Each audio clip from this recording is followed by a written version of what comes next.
قرآن کریم کی جس آیت کی میں نے تلاوت کی ہے اس آیت کا مفہوم ہی یہی ہے کہ تمہیں جو مصیبتیں پہنچتی ہیں وہ تمہارے اپنے ہاتھوں کی کمائی ہے، اور بے شمار کوتاہیوں کو اور بے شمار گناہوں کو، نافرمانیوں کو اللہ تعالیٰ معاف کر دیتا ہے، درگزر کر دیتا ہے۔ اللہ تعالیٰ کے اس ارشاد کا مفہوم و مطلب یہ ہے کہ اگر ہم نے گناہوں کے راستے پر چلتے ہوئے اللہ کو ناراض کیا ہے، اگر ہر نافرمانی پر اللہ تعالیٰ ہماری پکڑ کرنے لگے تو پھر ہمارے لیے جینا مشکل ہو جائے گا۔ اللہ تعالیٰ کا دنیا کا ایک نظام ہے جسے جزا اور سزا کا نظام کہا جاتا ہے۔ اللہ تعالیٰ اپنے بندوں پر ذرہ برابر بھی ظلم نہیں کرتا۔ اللہ تعالیٰ اپنے بندوں پر 70 ماؤں سے زیادہ مہربان ہے، لیکن جب بندے اللہ تعالیٰ کو ناراض کرتے ہیں، نافرمانی کے راہ پر چلتے ہیں، تو پھر اللہ پاک کی طرف سے حالات آتے ہیں، اللہ پاک کی طرف سے پکڑ آتی ہے۔ یہ دنیا اللہ پاک نے انسان کے لیے امتحان کی جگہ بنائی۔ ایک انسان کو اللہ نے نیکی اور بدی کرنے کا اختیار دیا ہے، وہ اپنی مرضی سے چاہے تو نیکی کے راستے پر چلے، اپنی مرضی سے چاہے تو گناہوں کے راستے پر چلے۔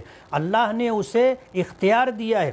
کچھ چیزوں میں بندہ مجبور ہے، جیسے زندگی اور موت، کہ انسان اپنی مرضی سے جب تک چاہے جیے اور جب مرنا چاہے مر جائے، یہ اس کے اختیار میں نہیں ہے۔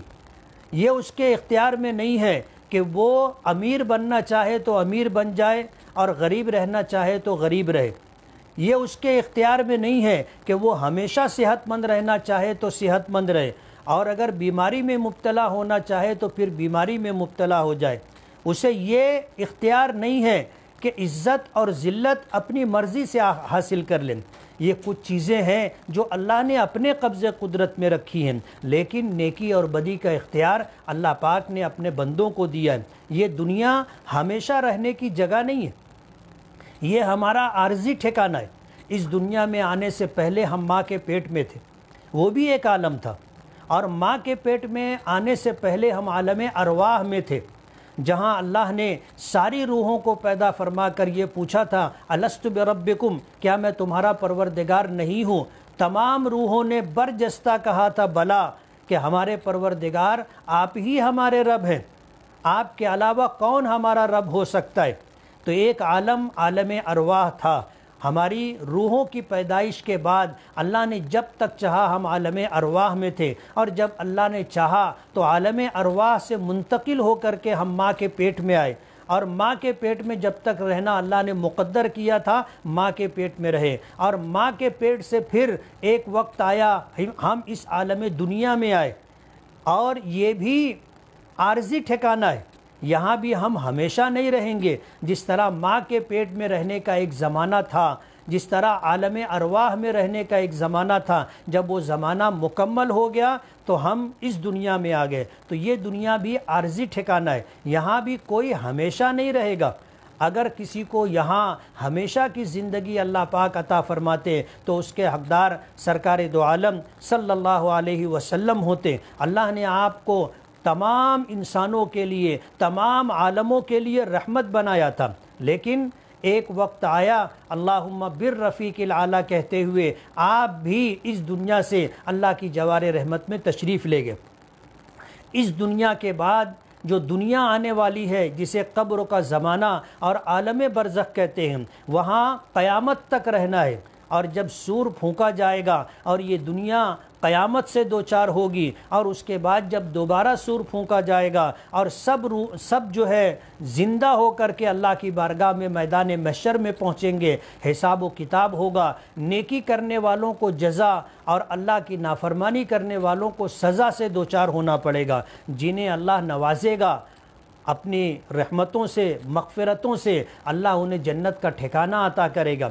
انسان جنت میں ایمان کی بدولت اللہ کے فضل سے جائے گا، لیکن جنت میں اسے درجات اس کے اعمال کے سبب ملیں گے۔ جس کا جیسا عمل ہوگا اللہ پاک اسے ویسا ہی درجہ عطا کریں گے۔ حدیث پاک میں آتا ہے کہ ایک حافظ قرآن جس نے زندگی میں قرآن پاک کو یاد کیا، اس کے حلال کو حلال جانا، اس کے حرام کو حرام جانا، اور پھر اللہ کے حکموں پر عمل کرتا رہا، وہ جب اس دنیا سے اللہ کی جوار رحمت میں پہنچے گا اور اللہ پاک اسے جنت کا داخلہ عطا فرمائیں گے، تو اس سے کہا جائے گا اقرا ورتقی ورتل کما کنت ترتل فی الدنیا فإن منزلتک عند آخر آیت تقرأها، کہ تو قرآن پاک پڑھتا جا، جنت کے درجات طے کرتا جا، تیری بلندی اور تیرے رتبے کی انتہا وہاں ہوگی جہاں تو قرآن پاک پڑھتا پڑھتا رک جائے گا۔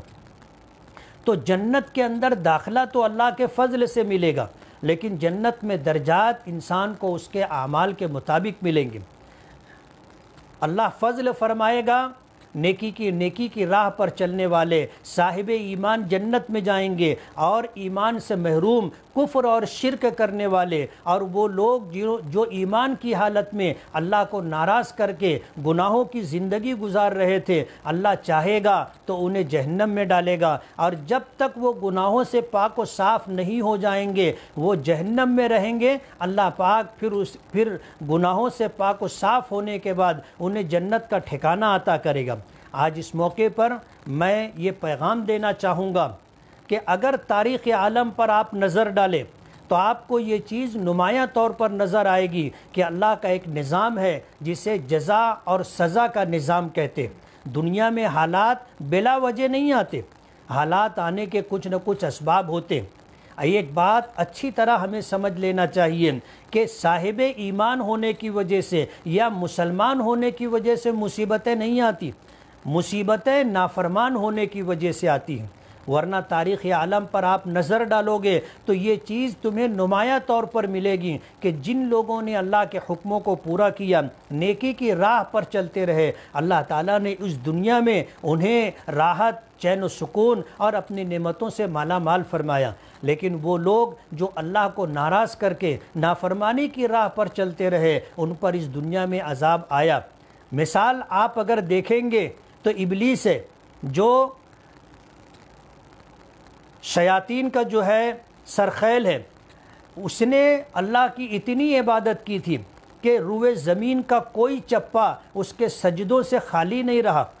اللہ تعالیٰ نے اسے فرشتوں میں شامل کیا، عزازیل نام دیا، لیکن جنت میں رہتے ہوئے جب اس نے اللہ کی نافرمانی کی، حضرت آدم علیہ نبینا علیہ السلام کو جب اللہ نے بنوایا، اللہ نے فرشتوں کو حکم دیا کہ ان کا مجسمہ بنایا جائے، اور پھر اللہ نے ان میں روح ڈال دی۔ آدم علیہ السلام کو جب اللہ نے زندگی عطا کی تو حکم ہوا کہ آدم علیہ السلام کو سجدہ کریں۔ تمام فرشتوں نے سجدہ کیا، لیکن ابلیس نے انکار کر دیا، اور اس انکار کی وجہ سے اللہ پاک نے جب اسے فرشتوں میں شامل کیا تھا اسے نکلنے کا حکم دیا، فرمایا فخرج منہا فإنک رجیم، کہ تو یہاں سے نکل جا، تو مردود ہے۔ وإن علیک لعنتی الی یوم الدین، اور تجھ پر میری لعنت قیامت کے دن تک، بدلے کے دن تک ہوتی رہے گی۔ ابلیس اپنی عبادتوں کی وجہ سے اللہ کے یہاں نوازا گیا تو وہ فرشتوں میں شامل کیا گیا، لیکن جب اس نے نافرمانی کی تو پھر اسے راندہ درگاہ کر دیا گیا اور ہمیشہ کے لیے مردود قرار دے دیا گیا۔ آپ دیکھو گے حضرت نوح علیہ السلام کا زمانہ، اللہ تعالیٰ کے برگزیدہ بندوں میں سے ایک نبی ہیں، اللہ تعالیٰ نے لمبی زندگی دی تھی، 950 سال تک انہوں نے تبلیغ کی، لیکن ان کی قوم کے لوگوں نے جن کے حصے میں سعادت لکھی تھی انہوں نے ایمان قبول کیا۔ کتابوں میں آتا ہے کہ 70 لوگوں نے ایمان قبول کیا تھا، اور پوری قوم نافرمانی پر تلی ہوئی تھی، اور نافرمانی میں حد سے آگے بڑھ گئی، اللہ کے عذاب کو دعوت دیتی تھی۔ حضرت نوح علیہ السلام پر اللہ پاک کی طرف سے حکم آیا کہ آپ کشتی بناؤ۔ نوح علیہ السلام نے جب کشتی بنانا شروع کی تو بستی کے لوگ آ کر مذاق اڑایا کرتے تھے کہ یہاں کہاں سمندر ہے، یہاں کہاں دریا ہے جو تم کشتی بنا رہے ہو اور کشتی چلاؤ گے۔ اللہ پاک کا حکم تھا کہ ان کے کسی سوال کا جواب نہ دیا جائے۔ اور پھر وہ وقت بھی آیا کہ جب کشتی مکمل ہو گئی اور قوم اپنی نافرمانی میں حد سے بڑھ گئی تو اللہ پاک کا عذاب آیا، اور پھر زمین اور آسمان دونوں طرف سے، آسمان سے بارش ہونے لگی اور زمین سے پانی ابلنے لگا۔ کتابوں میں آتا ہے کہ تنور جہاں آگ دہکا کر کے روٹیاں بنائی جاتی ہیں اس میں سے بھی پانی ابل رہا تھا، اور پھر اللہ پاک نے سب کو غرق کر دیا۔ اللہ تعالیٰ نے اپنے نبی حضرت نوح علیہ السلام سے یہ کہا تھا کہ جب میرا عذاب آئے گا تو تمہیں صبر کرنا ہے، تمہیں مجھ سے کوئی سوال نہیں کرنا ہے، دعا نہیں کرنی ہے، منع کر دیا گیا۔ اور وہ وقت آیا کہ نوح علیہ السلام کی پوری قوم، جس میں ان کا سگا بیٹا بھی تھا، نافرمان تھا، اللہ کا عذاب آیا اور یہ پوری قوم غرق کر دی گئی۔ حضرت نوح علیہ السلام نے بشری تقاضے کے پیش نظر پدری شفقت سے مجبور ہو کر کے اپنے بیٹے سے کہا تھا کہ بیٹے کشتی میں آ جاؤ، تو بیٹے نے کہا تھا کہ نہیں، میں پہاڑ کی چوٹی پر چڑھ جاؤں گا اور یہ بلندی مجھے غرق ہونے سے بچا لے گی۔ تو اللہ پاک کی طرف سے آیا کہ لا عاصم اليوم من امر اللہ، آج اللہ کے فیصلے سے دنیا کی کوئی طاقت کسی کو بچا نہیں سکے گی۔ بیٹا بھی غرق ہو گیا۔ آپ دیکھو گے اللہ تعالیٰ کا عذاب قوم ہود پر آیا۔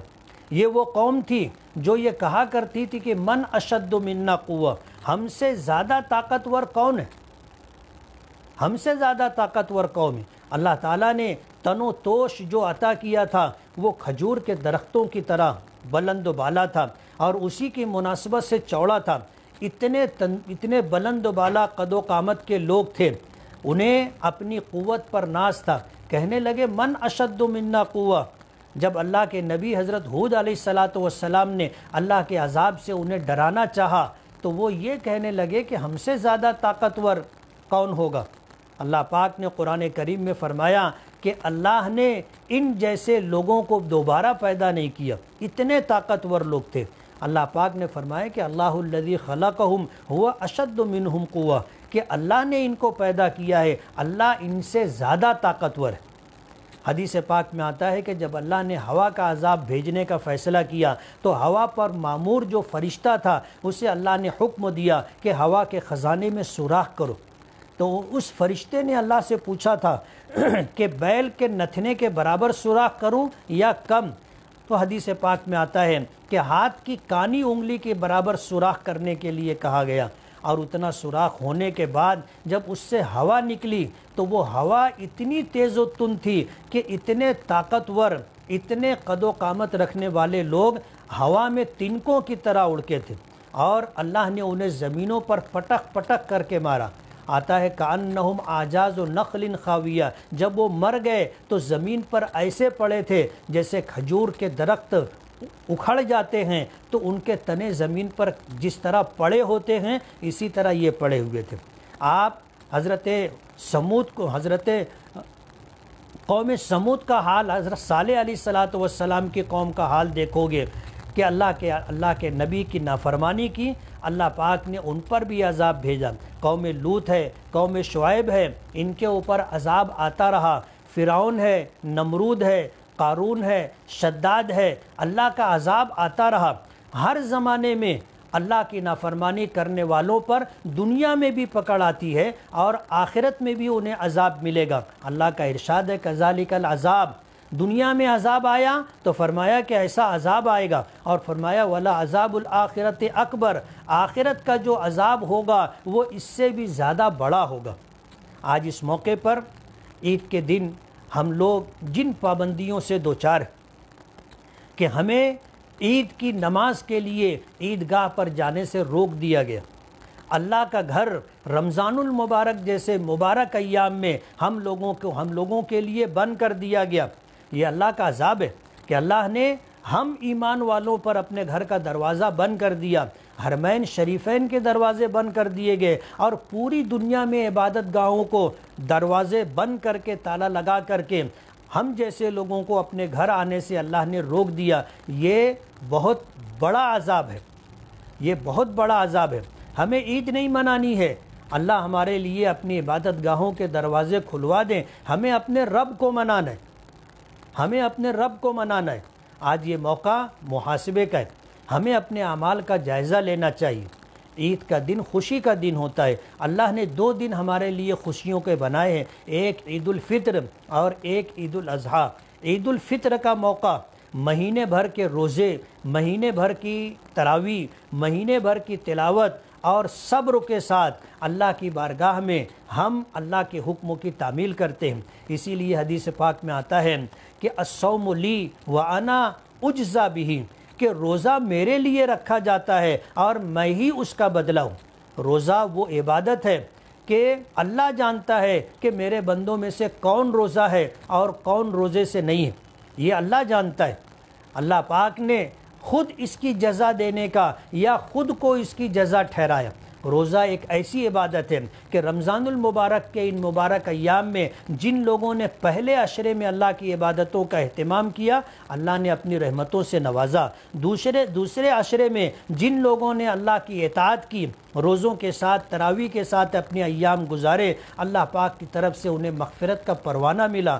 تیسرے عشرے میں جن لوگوں نے اللہ کی فرما برداری کی, روزے اور تراویح کے ساتھ اللہ کو راضی اور خوش کرنے کا اہتمام کیا, اللہ پاک نے انہیں جہنم سے خلاصی اور نجات کا پروانہ عطا کیا.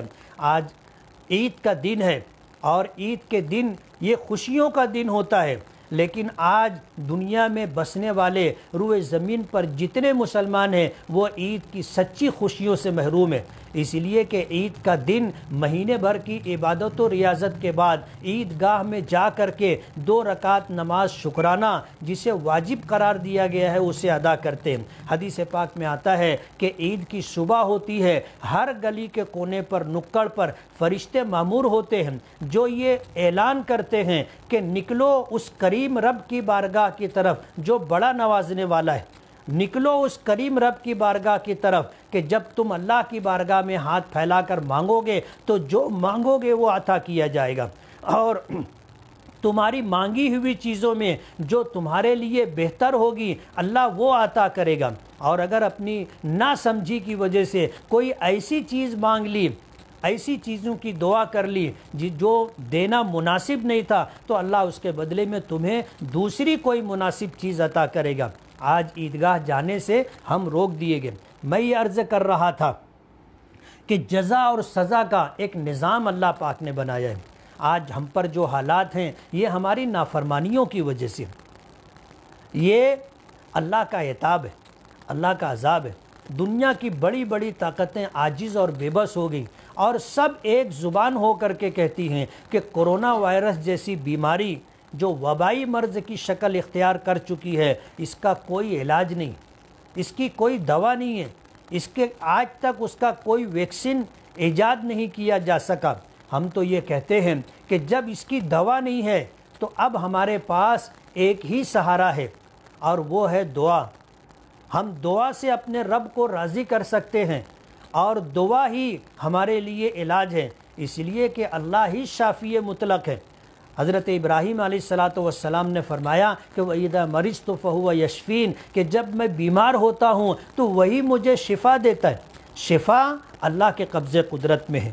آج ہماری محرومی کی بات یہ ہے کہ ہم اللہ کے گھر جا کر کے یا عیدگاہ پر جا کر کے دعا کرنے سے بھی محروم کر دیے گئے, روک دیے گئے.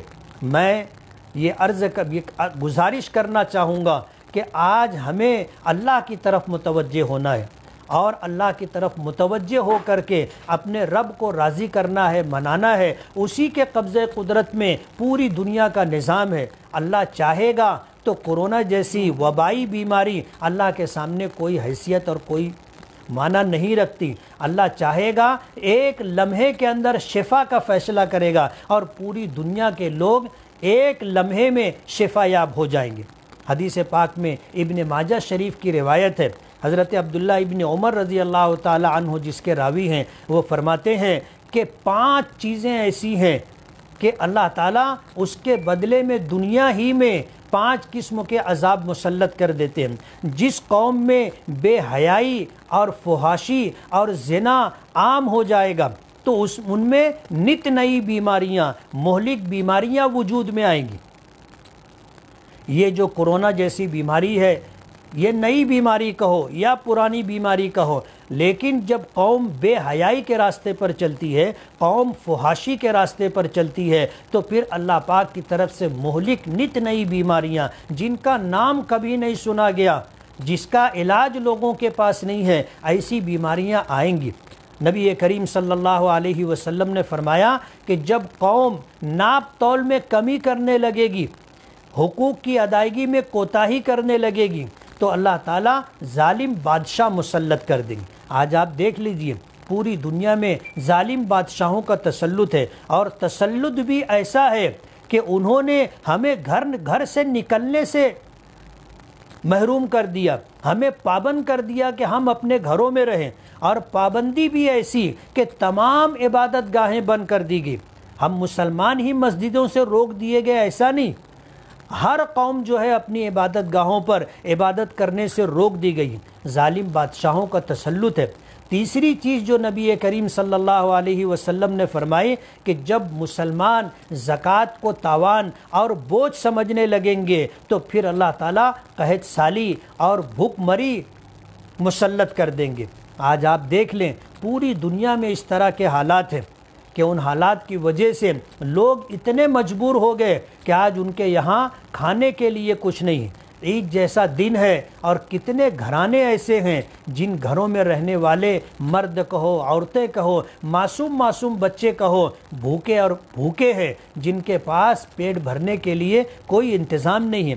چوتھی چیز جو نبی کریم صلی اللہ علیہ وسلم نے فرمائی کہ جب میری قوم جب انسان عہد شکنی کرنے لگیں گے تو اللہ تعالیٰ ان پر دشمنوں کو مسلط کر دے گا۔ پانچویں چیز نبی کریم صلی اللہ علیہ وسلم نے فرمایا کہ جب اللہ تعالیٰ کے حکم کو توڑنا آسان سمجھا جانے لگے گا تو اللہ تعالیٰ آپس میں نا اتفاقی اور آپس کے اندر خانہ جنگی کے اندر مبتلا کر دیں گے۔ آج اگر دنیا کے حالات پر نظر ڈالی جائے تو یہ چیز بالکل نمایاں طور پر نظر آتی ہے کہ اللہ کے رسول صلی اللہ علیہ وسلم نے جو کچھ فرمایا وہ بالکل برحق ہے۔ عید کے اس مبارک موقع پر ہم عیدگاہ پر نماز ادا کرنے سے روک دیے گئے، ہم نے گھروں میں عید کا دگانہ ادا کیا، ہم نے چھوٹی تعداد کے اندر چند نفری لوگوں پر ہم نے مسجدوں میں جو ہے عید کا دگانہ ادا کیا۔ یہ اللہ تعالیٰ کا عذاب ہے۔ ہمیں اللہ کی طرف رجوع ہونا چاہیے، توبہ و استغفار کرنا چاہیے۔ اللہ تعالیٰ بڑے رحیم و کریم ہے۔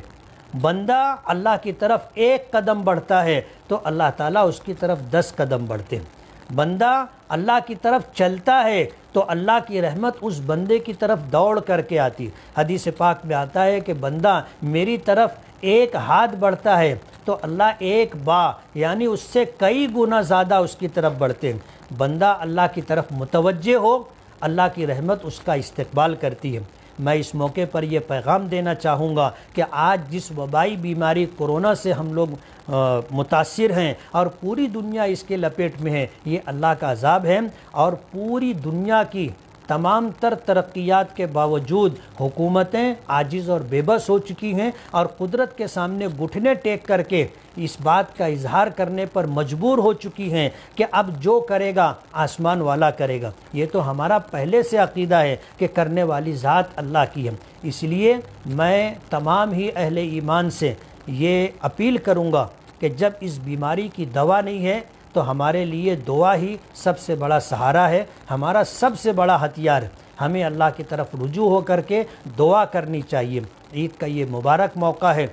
ہمارا شہر مالیگاؤں کورونا جیسی بیماری سے اس حد تک متاثر ہے کہ 1 مارچ سے لے کر 30 اپریل تک 1 مارچ سے لے کر کے 30 اپریل 2019 میں 285 لوگوں کی موت ہوئی تھی، لیکن 2020 میں 1 مارچ سے 30 اپریل تک لگ بھگ 1000 لوگ مالیگاؤں میں موت سے دوچار ہوئے۔ یہ کارپوریشن کی نااہلی اور ان کے مس مینجمنٹ اور پرائیویٹ ہاسپٹلوں کے بند ہونے کی وجہ سے، یہ تو دکھائی دینے والی چیزیں ہیں، در حقیقت یہ اللہ پاک کی طرف سے پکڑ کہو، اللہ کا عذاب کہو۔ مالیگاؤں کورونا جیسی بیماری سے اس حد تک متاثر ہوا کہ ہم لوگ بے بسی محسوس کرنے لگے، اور ہمارے لیے اسباب، وسائل، مین پاور کی کمی، یہ سب کچھ رہی۔ ان حالات سے ہم لوگ گزر رہے ہیں۔ ایسے وقت میں جن لوگوں کے گھرانوں میں موت ہوئی ہے اور ان 2 مہینوں کے اندر ان کے خاندان کے سرپرست، بزرگ، خاندان کے بڑے یا ان کے محبوب ترین لوگ موت سے دوچار ہو کر کے اللہ کی جوار رحمت میں چلے گئے، ہمارے شہر کی بڑی بڑی شخصیتیں چند گھنٹوں کے اندر موت سے دوچار ہو کر کے اللہ کی جوار رحمت میں چلی گئی، ایسے تمام لوگ جن کے گھروں پر اس طرح کے حادثات پیش آئے، میں انہیں تعزیت مسنونہ پیش کرتا ہوں، تسلی کے الفاظ پیش کرتا ہوں، دعا کرتا ہوں کہ اللہ تعالیٰ ان تمام مرحومین کی مغفرت فرمائے، ان کے درجات کو بلند فرمائے، اللہ تعالیٰ ان کے حسنات کو قبول فرمائے، جانے انجانے میں جو کوتاہیاں ہو گئی ہوں اللہ تعالیٰ اپنے فضل و کرم سے درگزر کا معاملہ فرمائے، اور جو لوگ بقید حیات ہیں ان سے یہ گزارش کروں گا کہ ہم اللہ کی طرف رجوع ہوں، دعاؤں کا اہتمام کریں اور اللہ کی اطاعت و فرما برداری کے راستے پر چلیں۔ ہماری اطاعت و فرما برداری ہمیں دنیا میں بھی انشاءاللہ سرخرو کرے گی اور آخرت میں بھی انشاءاللہ اللہ کا قرب اور ہمیشہ کی کامیابی نصیب ہوگی۔ وآخر دعوانا ان الحمدللہ رب العالمین۔